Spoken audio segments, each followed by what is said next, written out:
First ஒரு 30 வருஷம் நான் அந்த கடையில் ஃபஸ்ட்டு போகும்போது பழக்கம். பில்லுலாம் இன்னும் வச்சுருக்கேன், எல்லா பில்லுமே வச்சுருக்கேன்.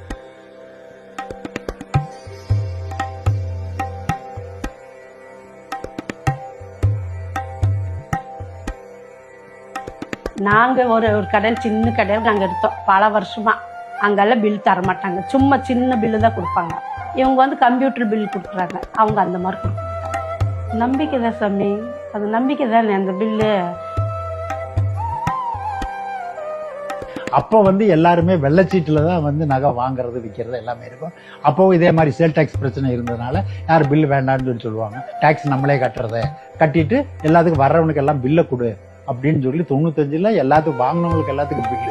அப்படி இருந்ததை வந்து பில் போட்டு கொடுக்குறோம்னு சொல்லி நம்ம 95ல் டவுன் ஹாலில் ஆரம்பிச்சதனுடைய விளைவு வந்து என்னாச்சுன்னா, மக்கள் வந்து பில் போட்டு வாங்கலாம் அப்படிங்கிற அந்த மைண்ட் செட்டுக்கு வந்துட்டாங்க. நம்ம இந்த கூலி சாரம் இல்லாமல் கொடுத்தது வந்து அவன் நிறைய பேர்த்துக்கு போய் சேர்ந்து நாக்கடைனா என்னன்னே தெரியாதவன் பில் போட்டு கொடுக்குறாங்க. எப்போனாலும் நீ பில்லோட போய் கேட்கலாம், எப்போ வேணாலும் மாற்றிக்கலாம் அப்படிங்கிற அந்த நம்பிக்கையை விதைச்சுது.